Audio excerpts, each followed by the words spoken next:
Welcome, survivors, to Survival Jobs, a podcast in collaboration with BroadwayWorld. I am Jason A. Coombs, and this is my lovely, beautiful, mega talented superstar co-host, Samantha Tuozzolo. Jason, that was quite the intro. It's a good one. It's a true one. Wow. I love when you gas me up. Hey. I was listening to one of our old episodes this week. Which one? And we kept saying, like, you're gassing me up. And I was like, guys, I love this new thing we're saying. That was our boy. Oh my gosh. No, Hunter. Chris. Yeah. I think it was Hunter. No?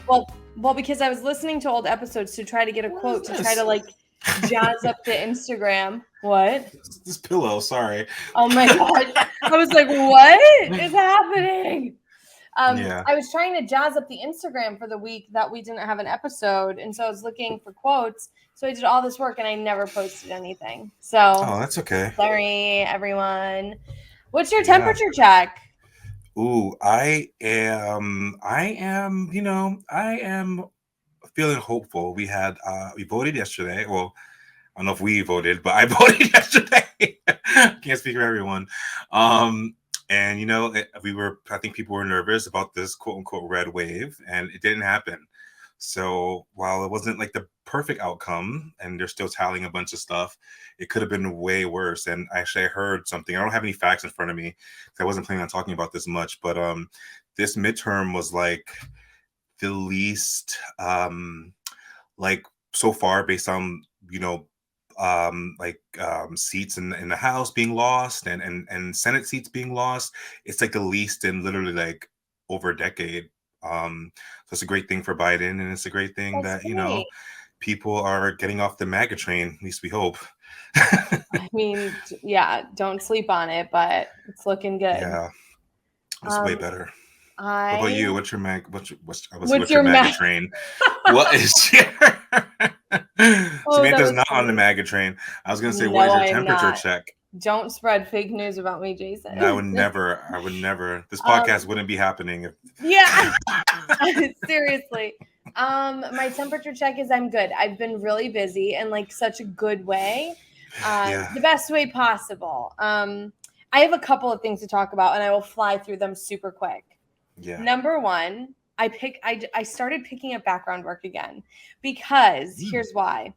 I work remote. A lot of times on background, you're sitting around a lot of the days. So there's like time to multitask. And also it's like a good way to just get inspired again and like, get some motivation back to just be like in it, even though, you're in the background, you're on set. Like it's a great way. So I did work on the Blacklist yesterday. I had a great time. I walked in, I got upgraded to a secret agent.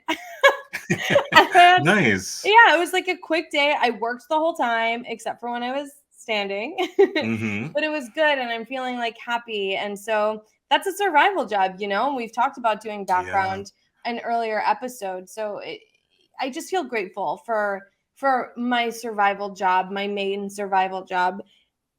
Ultimately, I have flexibility to do other things, which is great. Great, yeah. Second thing I need to talk about, not want to talk about, need to talk about. I saw Parade at City Center on Saturday evening. Nice. By Michaela Diamond and Ben Platt. And also former Survival Jobs guest Douglas Lyons. Yes, Douglas. Is also in it. When I tell you I got into this theater by the skin of my teeth, a friend of mine had an extra ticket. Her husband was sick. She was like, do you want to come? And I said, what do you mean? Immediately, yes. I am so sad that this production is done and I can't scream it from the rooftops to tell everyone to go. Theater, I will cry. Theater has not done this to me in such a long time. I love theater and I love the way it makes you feel. But what this production did to me, I don't even have the words, Jason. I mean, if you don't know the story that Parade is based off of, please look it up. Leo Frank. I'm not going to get into it. Y'all can Google it if you don't know. I've known the music, for so many years because it's like Jason Robert Brown. It's musical theater. Like I've known the hits, but I've never seen a production. Yeah, the hits and parade. And I've never seen a production. And my God, it is gut-wrenching. And these were iconic performances. So I'm praying to the Broadway gods every day that they get a Broadway theater and that they transfer. Don't know if that's in the cards, don't know, but I'm just telling it here on Survival Job so that I'm manifesting that it happens. If anybody's listening and they have the power to give this production a Broadway house, let's go. Michaela Diamond was absolutely Michaela Diamond. Let's just keep saying her name. Everybody was incredible. Everybody was, but let me tell you something. She's like 23 or 24. And my God, the vocals, the acting, the beats, the stage presence, all of it, I was like, oh. You were living. I love that. Living. So I'm feeling like, so I guess my temperature check after all of that rambling is I'm feeling good and motivated. Good. And I loved that production of Parade. Good. Oh, I mean, I can't see it, but hopefully they'll bring it to Broadway, like you said. It'll go to Broadway. Yeah, that'll be freaking fantastic. Yeah, it was amazing. You can probably hear my dog. You heard him, right? Ziggy wants to be on the podcast. Oh boy. Oh man. Oh, Ziggy. I would show him, but he's being so annoying over there. For people who are watching the video, he's like on the floor in the corner. He wants to get out of the room, but he wanted to get in the room literally 5 minutes before we started. Anyway. You have anything you're watching? Any art that's made you feel like the way Parade made me feel? Well, I'm watching White Lotus season 2, which is, I mean, if you know anything about White Lotus, it's so well written. It won a bunch of Emmys last year. I can't recommend it enough.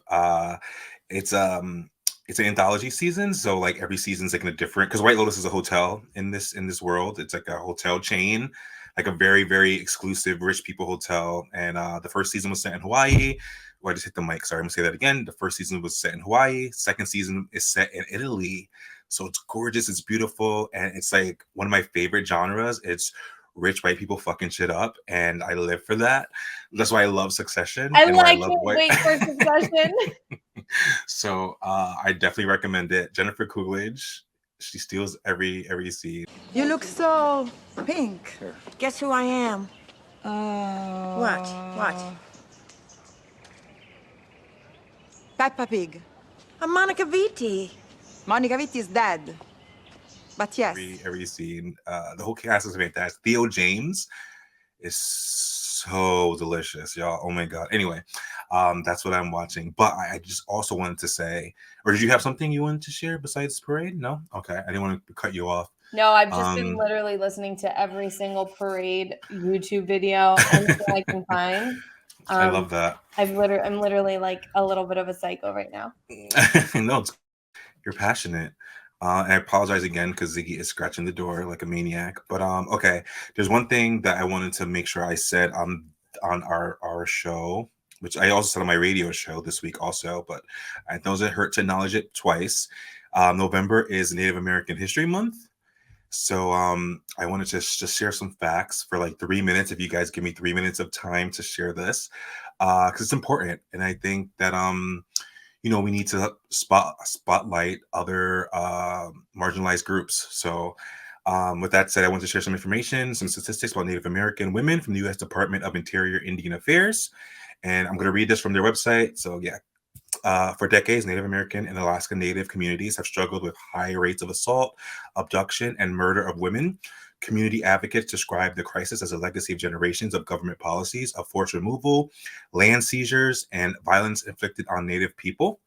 A 2016 study by the National Institute of Justice found that more than 4 in 5 American Indian and Alaska Native women, which is 84.3%, have experienced violence in their lifetime, including 56.1% who have experienced sexual violence, y'all.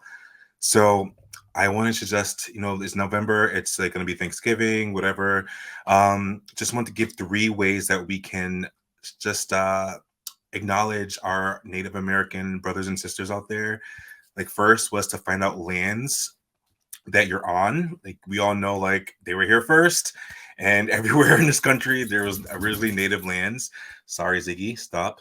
So if you go to this website called native-land.ca, it's like an interactive map, and you can put your address in. You can see what was the native tribe or community that was there before colonizers came and took it over.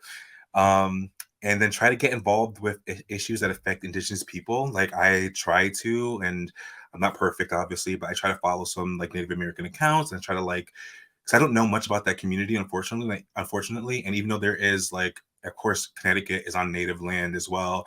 I feel like I never had as many Native American like fellow students in my classes and whatnot.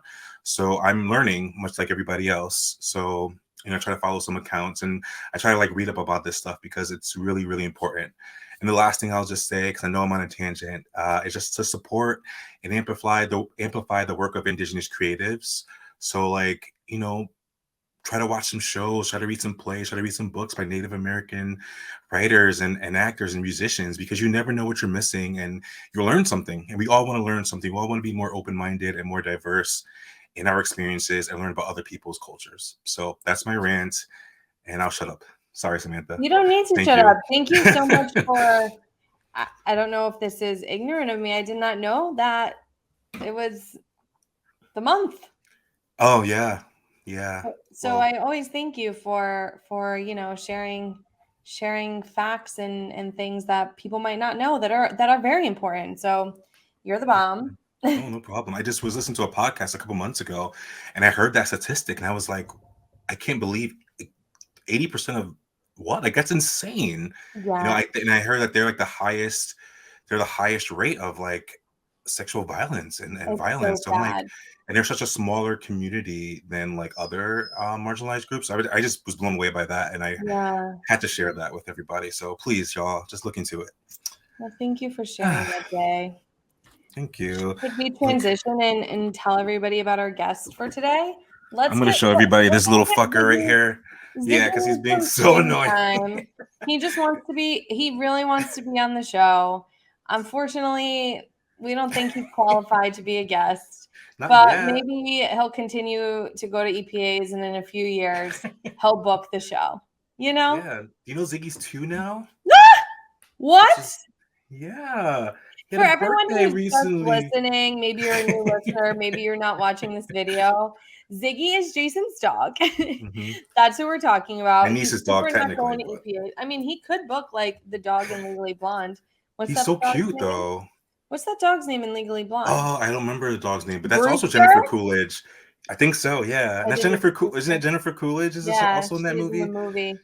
But Bringing it back full circle. Ziggy will book the revival of Legally Blonde. Let's I tell everyone know. about Corey. Oh my gosh, yes, we have to talk about Corey. Let's Speaking do it. of guests, Well, today's guest Corey, of the yeah. show.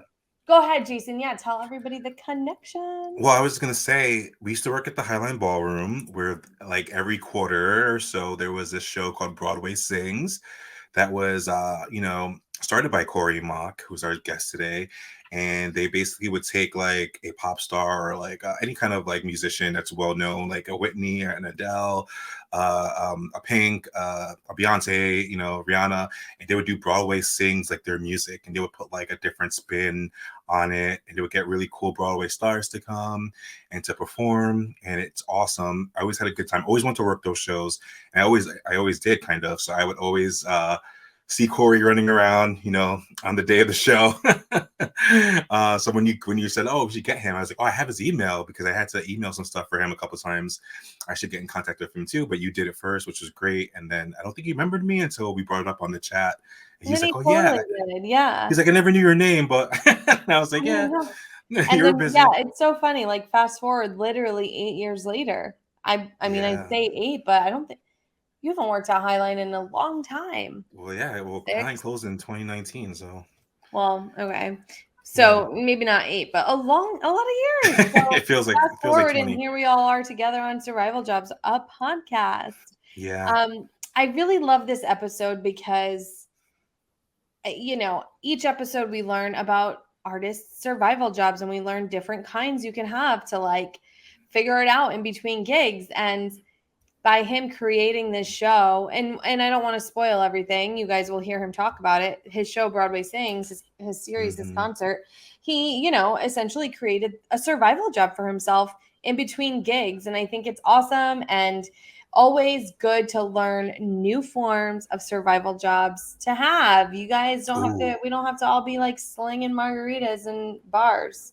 Yeah. Nothing wrong with that. And I love a margarita. Nothing wrong with that. Can I add one more thing to that? It connects. So my friend Sarah is producing a cabaret this weekend. It's on Sunday, November 13th. So anybody's in the area of Bridgeport, as part of the Bridgeport Art Trail, come check it out. It's 8:30 at the Bijou Theater, one of the most beautiful theaters in the country. It's one of the oldest, like the third oldest theater.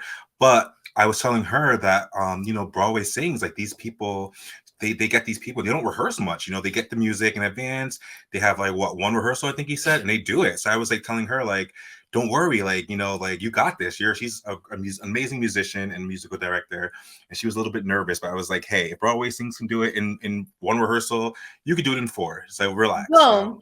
Boom. So thank you to Corey Mach. Thank you to Broadway. Yes. Shout out to Sarah. For sure. All right, let's do his bio. Yes, I'll kick it off. Sure.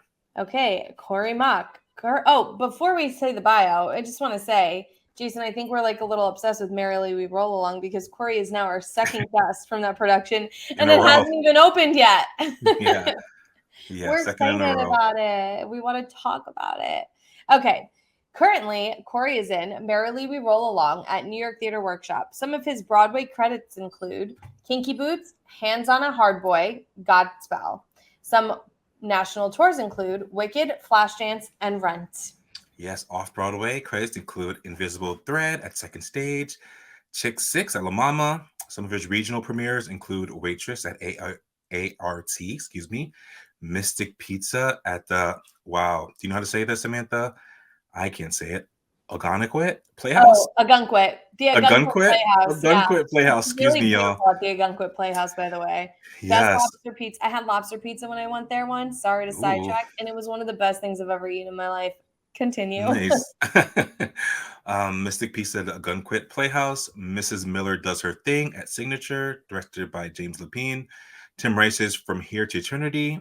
And on TV, he's been on Uncoupled, FBI, The Blacklist, and last but not least, Corey is also the producer and the creator of the concert series, Broadway Sings, which we are mega fans of. He'll shout out the next Broadway Sings, but we'll also include the link. Is it the 5th? Yep. So everyone should go see it, but he'll tell you more about it. Enjoy the episode, you guys. Enjoy. Thank you all. Corey, hi. Welcome to Survival Jobs, the podcast. Hi, y'all. I can already tell this is going to be a blast. You guys are awesome. I hope so. We're recording from the past. So today is Halloween. It's not going to be Halloween when everybody listens to this, but I'm 32 years old and I'm having a recovery today from a weekend of Halloween. Like, when do you think we'll grow up? And by will, I mean myself. No, and me too. I usually fully celebrate Halloween. I've never not dressed up. I think this is the first year I haven't. Are you too busy? We are deep in rehearsals right now, and it is cray. And for a little production. Just as a working actor, it's pretty hard to keep up like the Halloween thing, because you're like, my life is Halloween. One of my favorite holidays, and I go full out on my Halloween costumes. I truly do. What was one of your favorite ones? Throwing a curveball in here, Sam. What ages listen to this podcast? Oh. It's kind of an R-rated. Going in. Yeah, we be going in. No R-rated. I can say it. Yes. Yeah. In college, I dressed up as the cup of Two Girls, One Cup with my two friends. That is so good. As the cup. I will send you pictures. We had like this peanut butter banana mixture that we carried around that we like smeared all over everybody, and we would eat it because it was fully edible. So we would like, I'm dying. Just all over. It was amazing. That's probably one of my favorites. I go full out with Halloween. I love it. That is so good. Mm-hmm. Please send the photos so we can maybe cut to it. Yes, no, Put I'll it send you all over photos. Broadway World. Yeah, this year we replaced the costumes with the pumpkin carving. We really went all out in the pumpkin carving, maybe more so than I ever have. And they're in our front little stoop, and it's super cute. And there, I love that. every 10 minutes somebody stops and takes a picture. It's like, it makes me so happy. Iconic. Well, Yeah, congrats It on the is iconic. pumpkin. Yeah. Well, thanks. But thank you so much for being here. I completely Sure. went off topic to talk about my tiredness, but we're so grateful. We know you're so busy, knee deep in rehearsals for Merrily We Roll Along. We just had your castmate Evan Smith on, so we love the show, yeah, and we know you're busy, so we're so happy. Thank you. absolutely. Thanks for Seriously. having me. All good. Yeah. Yeah. Thanks for making time. And like we were saying before we started recording, we actually, I'm not sure if Samantha's ever met you because you worked at Highline too, but I feel think like I was out before this all started. you used to do your show, Broadway Sings at the Highline Ballroom, where that was my survival job as the door host. Yeah, and that A was my long time survival ago. job, technically. Yes. Well, it's like your business, a survival business, right? Because you're like the creator It has of it. turned into that. Yes. Yes, that's awesome. Mhm. Yeah, Yeah. so before we start, I guess, let's jump into the first question. Like, what do you think defines a survival job? Which is kind of a tough question for some people. Sure. What do I think?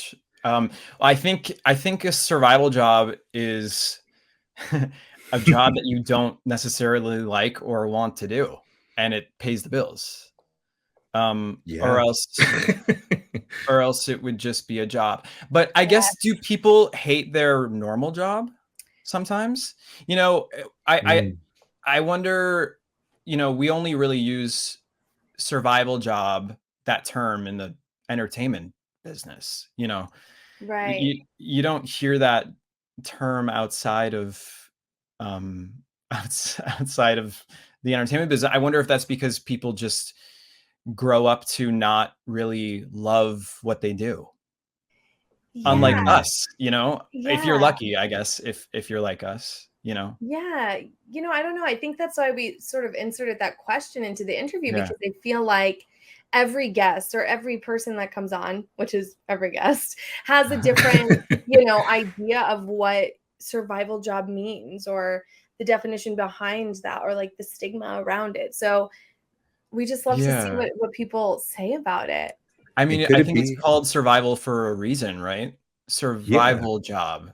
It's the job that you have to do in order to survive. So I think that implies, by the survive of it all, that it's the job that brings the money in. Yeah, 'cause I feel like Yeah. a lot of other like career paths, it's much I don't want to say easier, but like come on, it's a little bit easier. Like if you want to be a doctor, you like have the steps, right? To become a doctor. But to be an Exactly. artist, it's not always like everybody's journey is different, as we always say on the show, and as we all know. Sure. So it's like you just know you don't know like how to get it's like not very clear how to get to where you want to be. It's not like a clean line like some other places are, other jobs Absolutely. are. Yeah, Like doctor. I agree. Yeah, Like doctor. being a doctor. You just Like watch anything Grey's else. Anatomy and you'll learn everything you need to know. So I know we spoke a little bit before about maybe you haven't had like your stereotypical survival jobs, but do you have a survival job that you've had along your journey that maybe is your favorite, that has positively impacted where you are in your artistic career now? Yes.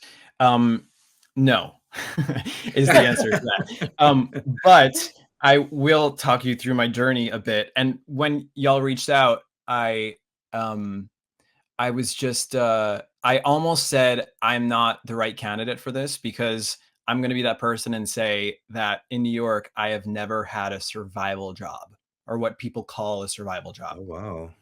I've had a few jobs before I moved to the city, which I would love to talk about because they're hilarious. But once I moved to the city, within 5 days, I was cast in Wicked, which Oh, shit. allowed me to pay off all of my student debt and moved to New York with it was a tour, and moved to New York with like a really solid chunk of change. That whenever I wasn't working for 6-8 months in between jobs, I was able to kind of use that, and it never really ran out. So if you're looking for advice Fire. for how to move to New York, just book a first national production tour. and then Easy. and then make your way. I know it's That's the stupid, steps, I guess. and I feel idiotic for saying it, and it's amazing.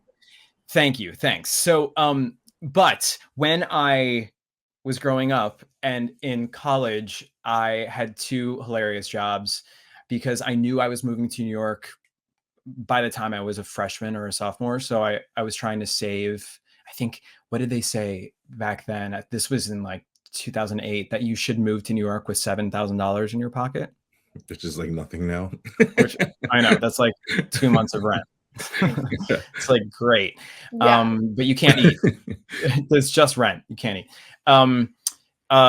So I worked at Abercrombie and Fitch, which is, I feel like everyone listening to this hates me already. And then I have to just say,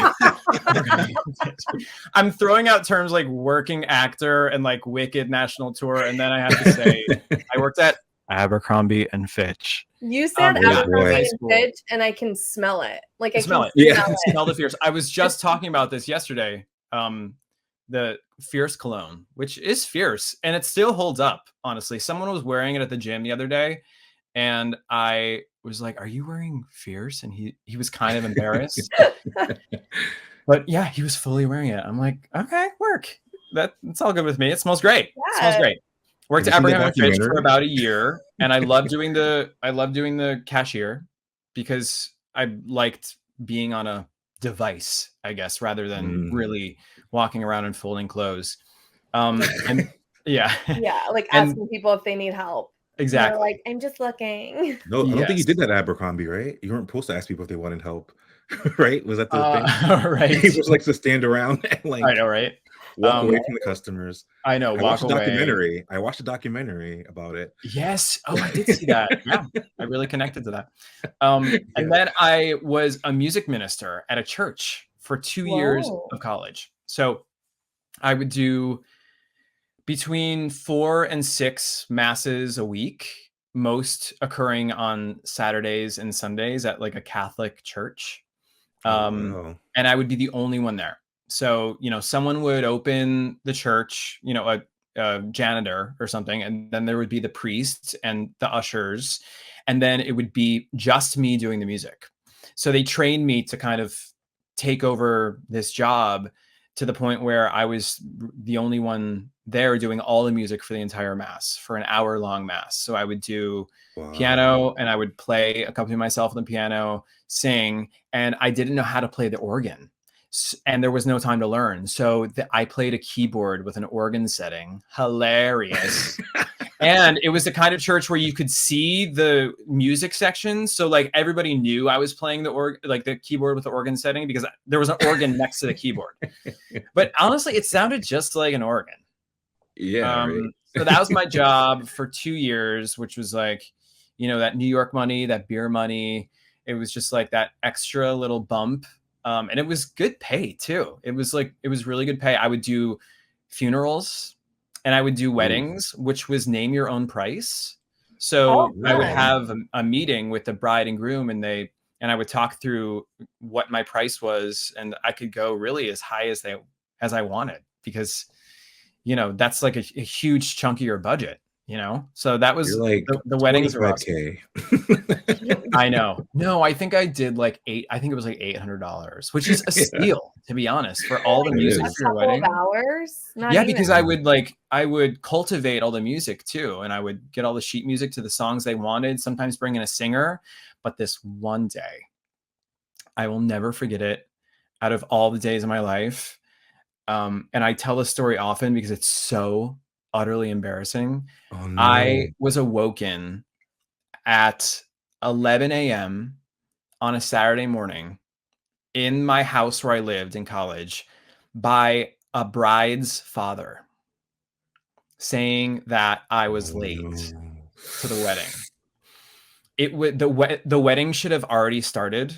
It was like 11:05 when he called me. I am when he called me, and I lived about 20 minutes away, and I had to get dressed and pick up the singer.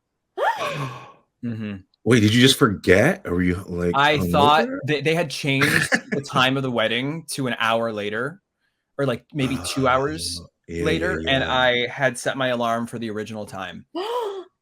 And I, put all my clothes on as fast as I could, just like the remnants of a tying, and just barreled out the door, picked up the singer, and the church is basically on the same road, but 20 minutes away. And I will never forget, I ran through every red light. I just went. I was so scared, and I was sad that I had made this like really stupid error, and I was just really embarrassed. And I showed up, and the thing about that church is that you have to walk down the aisle to get to the music area. So everyone was already seated. No. So, and they obviously knew that they were waiting on me. Yeah. So that, they were waiting for me, and I walked in and went straight to the piano and just started. And I went up to them afterwards, and I profusely apologized. I was so embarrassed, and I told them that they didn't have to pay me. Yeah. So I just yikes. We got free music out of it, but that bride, I wish I could talk to her now. I wonder who it is, right? An immense amount of anxiety from that story. But hey, you know what? You'll never do it again. You'll never make that mistake again. I bet you check your alarms and your emails. I do, and it's seriously all from that day. It's so messed up. Like, why did they wait till after the wedding started to call you? Like, I feel like I'm like, I know. Be like, hey, where are you? I know, like 10 minutes before. Yeah. An hour before. I feel like they may have music. I feel like they were trying to get a hold of me because I don't think they had my number. I think they were trying to find my number because we had only talked over email and in person. Yeah, really embarrassing. Hey, you know what? It happens. They probably had to make an announcement to everyone like, hey, the musician is late. The bride is like not standing this wedding up. She's here. Because, that would probably be everyone's first thought. Like the bride is running. She should be a little late though. Come on, bride. Why are you on time? Yeah, I know. And looking at the bright side, I feel like they, that's something that they're going to remember forever. You know what? You did. It was a cool, like just dumb situation, They probably tell the story as well. So yeah, exactly. Something, it's a story to tell. It's a story to tell. That's it. Wow. So yeah, so I moved to New York in 2010 and, did that, wicked job really quick, but then I came back. And I did Godspell on Broadway. I jumped into that, auditioning for that on the Wicked tour, going back and forth to New York, trying to see if I could be in Godspell. But then once that show closed, I was like, okay, now I have to, it's getting real. That was in 2012, after a year of Wicked, a year of Godspell. So I signed up to be, you've probably heard this on this podcast before, but do you know what Little Maestros is? No, I'm sorry. Okay, Little Maestros is this bougie music class on the Upper East Side that essentially just gathers a bunch of children in a room and sings songs to them with a full like live band. So like there's drums, guitar, bass, piano, and it's like Barney, but like live with live music. Oh wow. Barney live, essentially. Yes. Not using any of the Barney songs, but they have their own songs and they wrote their own songs for this like live class, essentially. So I learned to play piano at a very early age, so I knew that would be my in for a survival job. I would refuse to do anything else because I have a pretty great ability to play the piano, which is where the music minister came from. And I'm an audition coach now, so that's the thing where I can play at the same time while I'm coaching, which is really helpful for students who don't want to pay for the extra expense of an accompanist. But at that time I was like, how can I use my piano skills to make some money? And that was it. So they do this thing called a dress rehearsal there, which basically you run the whole show through with people who already know what they're doing for no kids. And it's just like a run through of the show to see if you're like ready to go. And I passed that. And then the next day I booked a job. So I never even did. So I never even did a class, which is why when you guys were like, tell me your survival job, it's that job. But you never did it. Shows, but I never actually did it with kids. But I did the day with the band. So, have you ever played the lottery? Because it sounds like you've been pretty lucky throughout the years. Right. Tonight, the Powerball is $1 billion. Yeah. So Tonight? I'm encouraging you. Tonight. Yeah. No one's been winning. So I'm encouraging you to buy a ticket. Nobody. Yeah, I think you should. I'm gonna today. Yeah. I'm definitely going to. You were like, thank you guys so much for the training and the interview process, but I'm out. I'm out. I'm gonna go. What did you book? What job did you book? The Flashdance National Tour. Fun. Back on tour. What a feeling. It was fun. What a feeling. It was fun. Yeah. It was one of the it was very fun. Yeah. Great cast, like dumb, fun show. And yeah, I was there for like 8 months. What's the best part of being on tour? The travel of it all. Seeing different places. Yeah, I have one more state to visit, and that's all because of tour. That's amazing. I've done 3 tours, and they've each lasted between like 10 months and a year. So I've been to, you know, all the major cities in the United States. That's definitely the best part of being on tour. You know, if you're in a show that allows you to go out after, just seeing the nightlife in every city is a blast, which I've been thinking of people who are on tour now, like with the COVID of it all. Yeah. And that can't be fun. You know, that the best part is, you know, during the day, seeing the museums and going to all the restaurants that are recommended to you by like the local crew, and the bars after, and like the gay bars, and just having a blast in this new city where you don't know anyone, so you can be dumb. Yeah. Where in New York, you go out and you have to be like buttoned up, and, you know, you have to like have a, you know, you have to be a good boy. You have to be or you wake up the next morning and you're like, hey, like, sorry if I just like, yeah, but in a city like, you know, Madison, Wisconsin, there are very little consequences. Correct. And then you're just leaving. You're like, goodbye, I'm out of here. Probably never coming back to Madison. Never will see these people again. Yeah. Absolutely. Thank you so much. Yeah. I'm guessing wait, Sam, before you go for your next one, I just gotta know what's the one state you haven't been to? Alaska. Oh, makes sense. All right, let's go. Wow. Jason, book the tickets, and we're taking next year. Corey has to book the tickets after he wins the Powerball tonight. Right?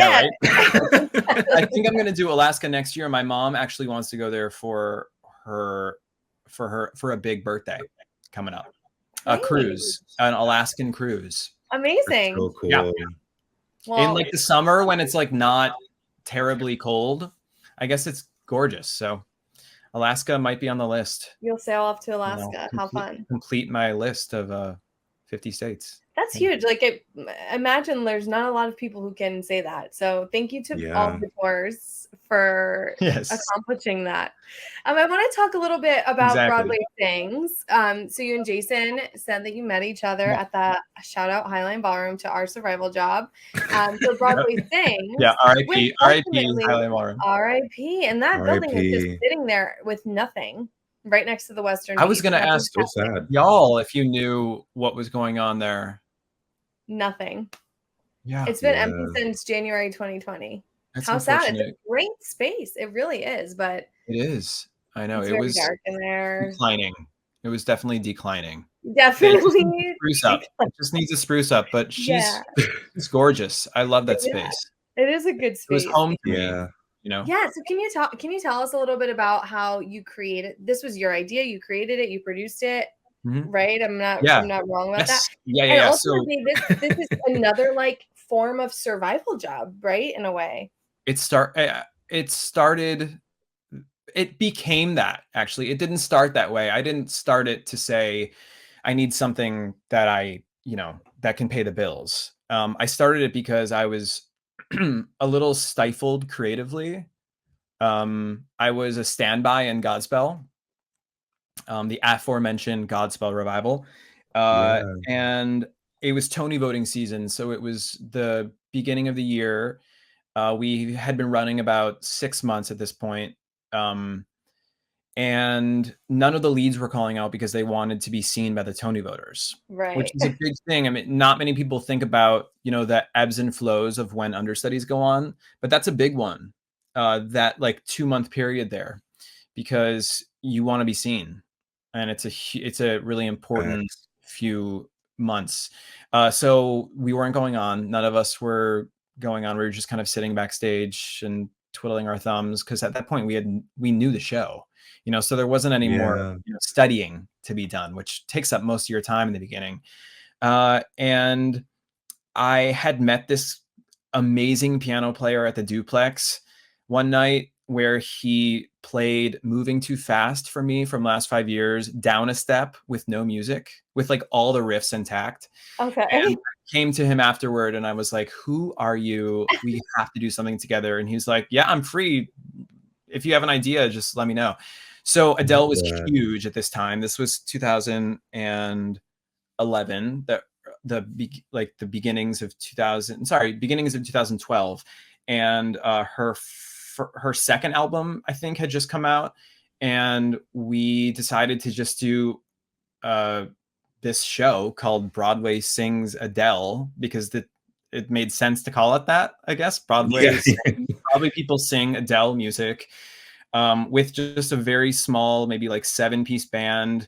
My friends who like joined me, Morgan James and like Asmaret was in it, and Matt Doyle was in it, Carrie Manalakis, just people I had met, in those 2 years leading up to Godspell. And we did it at La Poisson Rouge for 200 people, and it was a blast. It was an absolute blast. And at that point, we weren't really changing up the arrangements too much. Every so often, we would be like, "Oh, maybe this could have like a gospel feel," but for the most part, we were doing, I guess, straight covers. It wasn't until the next show where we decided to do it again with a different artist, that we were like, what happens if we, since we're not Michael Jackson and no one wants to hear us sing Michael Jackson songs, maybe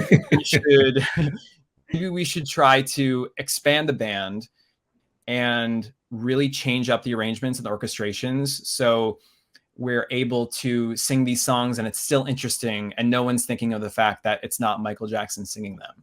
And Right. that's where the whole like new arrangement thing started. And I think it has been like the biggest blossom of the series in the past 10 years, because we have really taken it to, I think, amazing heights in the way that we interpret a song, the lyrics to a song, how we take the singer and really ask their input about how they want to sing the song, and we make it with them. They have just as much sway in how the song is sung than we do, which I really love about it.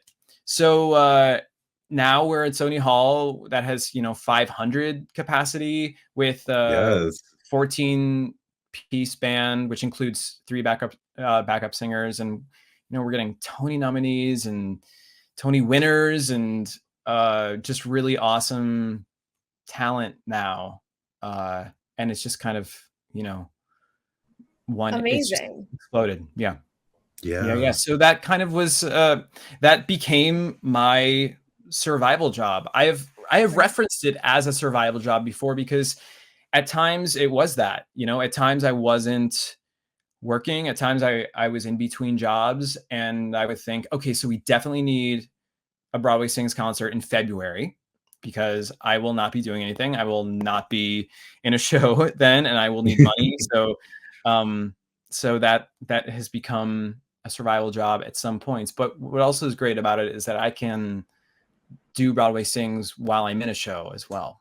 Awesome. And I'm able to pay everyone involved from the very beginning.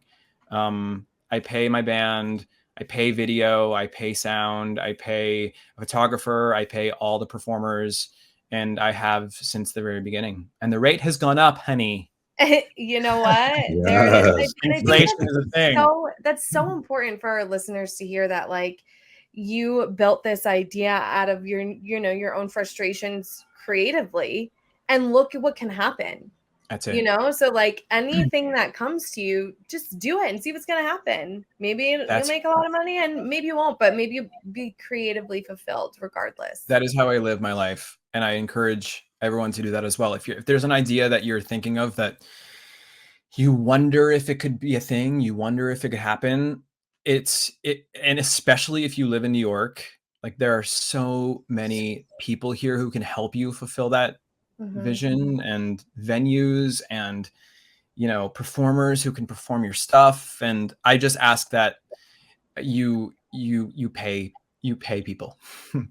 you try you can, if you have that extra, even just like a Starbucks gift card, to begin with. That very first concert, I didn't have really the budget to pay people, so that very first one, I went to a giant like warehouse liquor store, and I got 3 little nips. Are they called nips?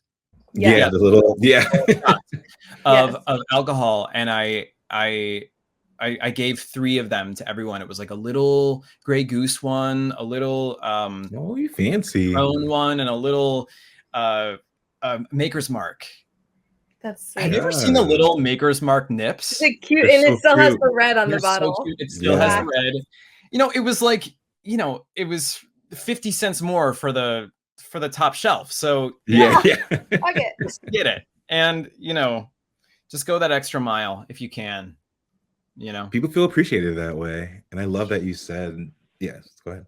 Yeah, no, but then we were getting to people who, they were like, I don't drink, or like, oh, I don't like whiskey, I don't like dark liquor. And then I was like, okay, I got it. They could re-gift it. They could re-gift it. I know. But then I was like, I think people just want straight up cash. Yeah. Cash money. Listen, I would take this. Gladly. Yeah, I know. Gladly. Well, now you're also in one of the most anticipated shows of the season. It's already sold out. We found out from our boy.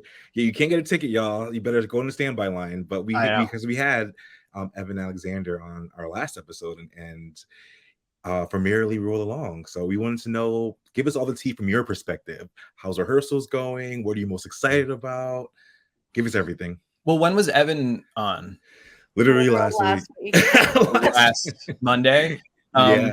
Yeah. So at that point, we had run all of Act 1. And at this point, we ran the whole show yesterday. Wow. So in 2 weeks, we staged the entire show. And honestly, it's in really good shape. Like if tech was able to, get their together in 24 hours, which is literally impossible, and that would never happen, we could probably open this week. Honestly, it's in really good shape. Everyone is like fully off book after 2 weeks, which is amazing. And we have so much time now to like fine tune.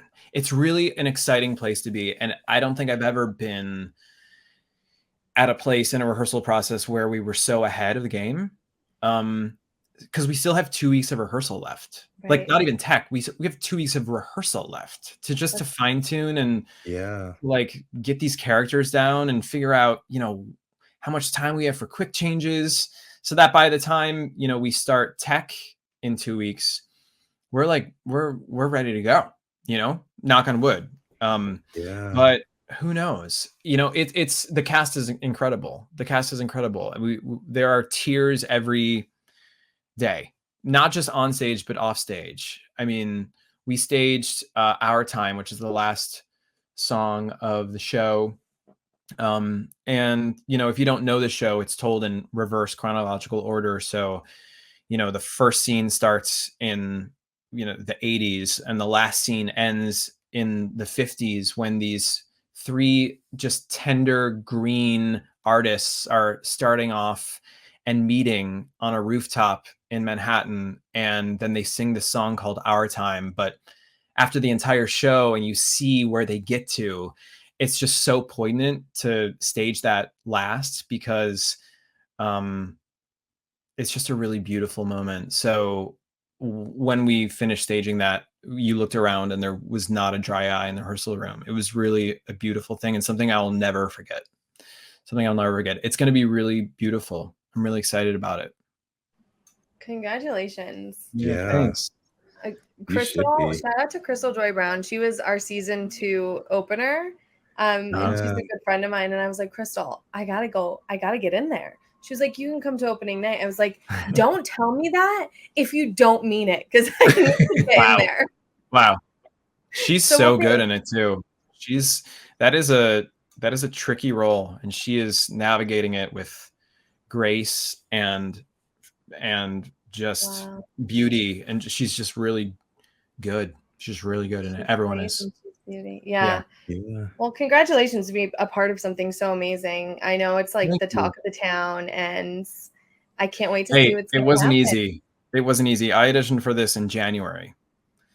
Oh, can you talk a little bit about the audition process? Yeah, so I sent in a tape after thinking I wouldn't get a audition request for it, just because I've never done a Sondheim show and I'm not what people think of when they think of Sondheim, I guess. I don't know why. I had to I wasn't expecting it, is what I'm saying. And I sent a tape and then they brought me in maybe 2 months later. It was a long time because I remember getting the call back being like, what the hell? It's so long ago. I thought it was past by now. And now they're just starting to call people back. It was kind of crazy.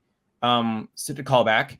And then I went in for a final callback that was also a dance call. Wow. But there were months in between all of those. So it was a lot of waiting, a lot of, you're not going any further. And then, okay, wait, you are. So come do this. And, a lot of that stuff. And then from my final callback until finding out that I got the job was another 2 months.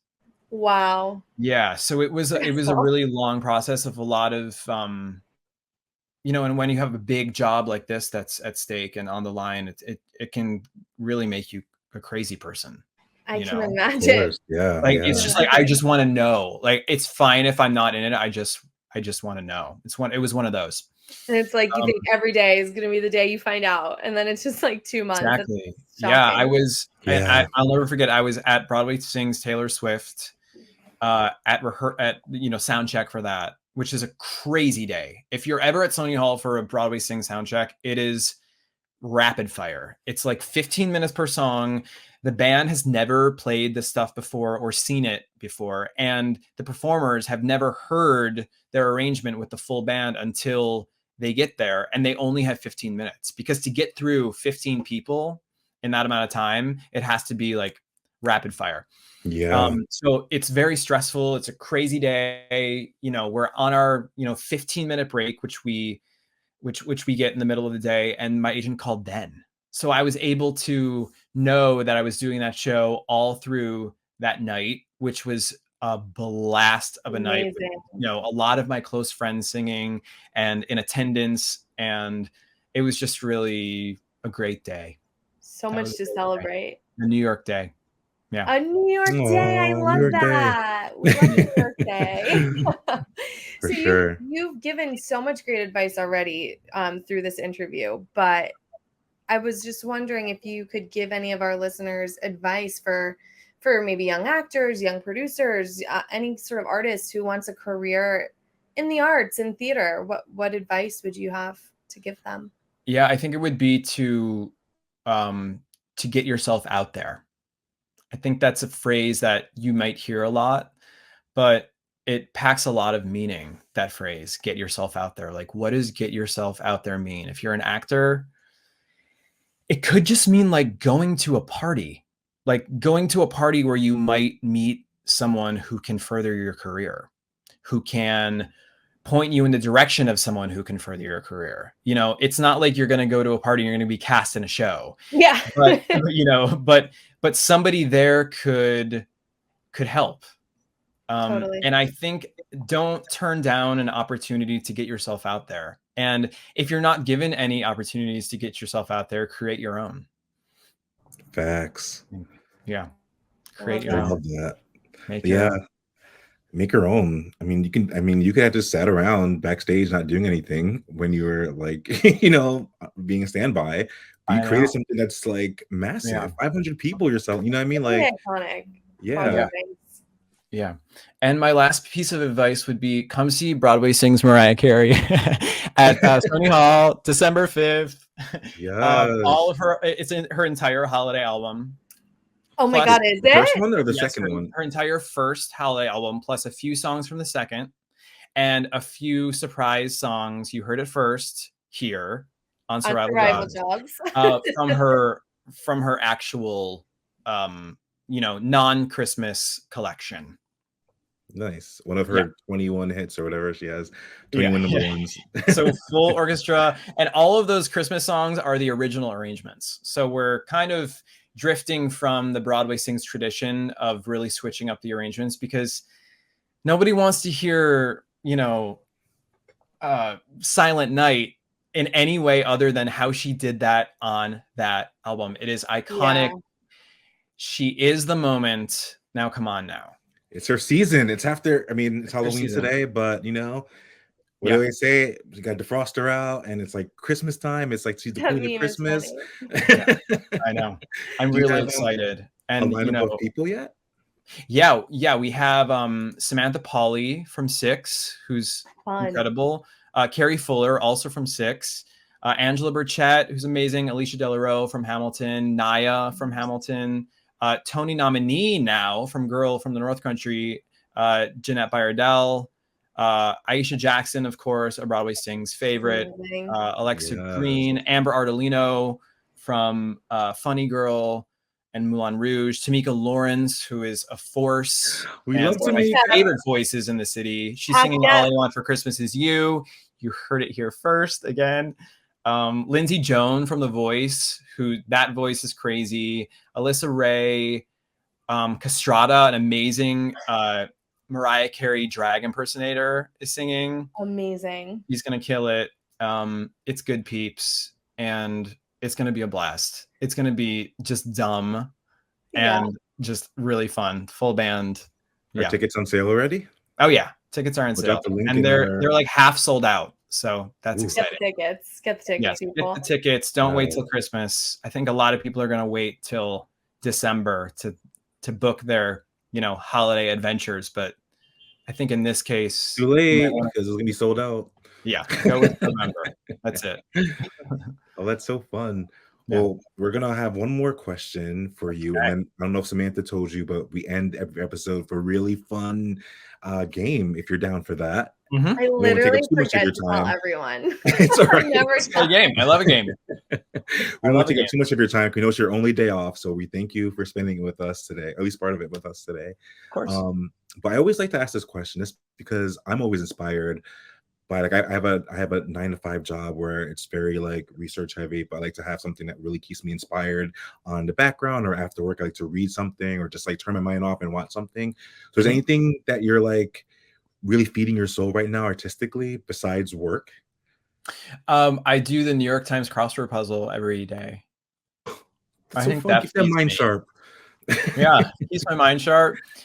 It's that 5 to 45 minutes where I can just concentrate on something that isn't what I do. I love the New York Times crossword. I will do it till I die. I truly think I will. Somebody, like one of the older actors in Kinky Boots, the guy who played Mr. Price, Steven Berger, he's in Little Shop now, I think. He introduced it to me, and I sucked at it, and I tried to do the Monday, which is the easiest, and I couldn't get through it. And now I do the Monday in like 5 minutes. Yes. I know. It's just something that, and I never thought I would be good at it. It's something that I never thought I would be good at, because I don't know. You think of a crossword puzzle and you think, well, if I don't know the answers, then I don't know the answers. But there are tricks, there are hints, there are really cool kind of ways to get accustomed to it and to really nail it. I love Handmaid's Tale too. I love Drag Race. I love Game of Thrones, House of Dragons now. And I listen to a lot of podcasts. I don't really listen to music. I listen like Same. really only to podcasts, even at the gym. I love Las Culturistas. Yeah. I love The Daily. I love Keep It. Yeah. And now you have to add Podcaster. Survival Jobs podcast to your Yes. gym podcast lineup. No, seriously. Are you on Spotify? Oh, anywhere you can find a podcast, of course. Amazing. Yeah, we Okay, are. because That's I'm what I a listen- Spotify guy, so Same. I will start. I'll go through Yeah. and maybe some friends listen Yeah, to their. Tamika Lawrence is one of our past guests. Yes. Recently, Okay. Awesome. yeah. So we're Crystal, making our Broadway rounds. You know what I'm saying? Good job, y'all. Congratulations. Really. You are the best. Thank you so much for spending time with us today. I feel like I've been smiling the whole time. This was You have. great conversation. Thanks for having me. Of course. And thank you for thinking outside the box, and like maybe you haven't bartended, but like these other jobs, I think it like we're getting like so many different kinds of listeners, and I think it's so important to hear the range of jobs you can have that is a survival job. Like Totally. you can play music at what's it called on the Upper East Side? Little maestros, You honey. can go to Little Maestros Get and into make it. money. You don't have to be slinging margaritas all night. I Nothing know, wrong with especially in that. New York. Yeah. Especially in New York. Also, getting piano lessons. If you're a kid listening to this, wanting to move to New York, get in piano lessons and stick with it, because that can pay the bills. 100%. Yeah. Also, if you're a kid listening to this, do not Google what Two Girls One Cup is. Yes. Truth. Correct. Yeah. Correct. Jason, you want to talk about the game since it was born from your brain? Yeah, so I figured we'd tie it into our Broadway Sings love here, and we're gonna play a trivia game called Pop Stars Who've Been on Broadway. As a way to tie that in. So we have 5 questions and a bonus for you. Some are multiple choice, some aren't. But Okay. no pressure, But put your competitive panties on and let's do this. They've been on all day. They don't come off. You They're want the just first on one? all the time. You want the first one, Sam? Yeah, I'll take it. Okay, are you ready? Ready. This singer made her Broadway debut in the Broadway musical 13 when she was just 15 Ariana years Grande. old. Oh, Ding, Boom. ding, ding. There Done. you Ding. go. I should This- probably wait till you finish the question. No. even better. If you know it, shout it. Okay. You know it, shout it. This NSYNC singer hit the stage as Corny Collins in Hairspray in 2007. Who is this pop star? Mm-hmm. Okay. I can give you a multiple choice if you need. Oh yeah. Oh, I don't think that's gonna help. I know them. Okay, yeah, give me multiple choice. JC Chazé, A. Right. B. Lance Bass, C. Joey Fatone, or D. Chris Kirkpatrick. C. Joey. No. A? Lance. I'm sorry. It was Lance. It was Lance. Lance was on Broadway. Wait, what year? I always get nervous when people are like, wait, is that true? Because we find this from like Google articles. I'm like, yeah, according to people.com. Here, I'm finding it right now. Wow. 2006. What does it say, Jay? Yeah, that would make sense. 2006. Yeah. Lance Yeah. Bass played Corny Collins. He sure did. That's amazing. I had just seen the show then too, so I probably just missed him, or maybe I saw him in it. You know what? Sometimes I like read old playbills. I'm like, oh my God, I saw that person. Yeah, right. I saw I know, I Hairspray like keep all 5 of mine. times. It's my You did? favorite. Wow. You love it. Hairspray, Jay? I love Hairspray. I do. It's my favorite. Oh, I love that. Okay, here's the next question. Okay. This American Idol finalist made his Broadway debut in Spamalot in January of 2008. Clay. It's Clay Aiken. Correct. Yes. Yeah. Ding, You're making ding, a ding. big comeback. Mm-hmm. I'm gonna get the other two right. And the bonus, and then it's like you never even got one wrong. Correct. Perfect. This Keep on. 90s R&B pop diva made her Broadway debut as Belle in the musical Beauty and the Beast back in 1998. A. Vanessa Williams, B. Toni Braxton, C. Michelle Williams of Destiny's Child, or D. the Queen of Christmas, Mariah Carey. B. B or D? B. Oh, B. Yep. Correct. Toni Braxton. He said, "Bing!" Although I would love to see Mariah Carey as Belle. Same. Can you imagine? Maybe you can add that into Broadway Sings. The impersonator singing home. Love. I'm That's so a dead. great idea. I think my idea is a great idea.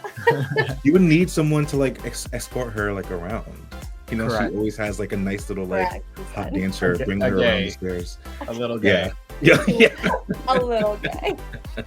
Okay, Mariah's so iconic. she is iconic. Number 5 and then a bonus. Okay. What Jonas brother Nick. has been great. Excellent. Name is. Yeah, a couple. Yeah.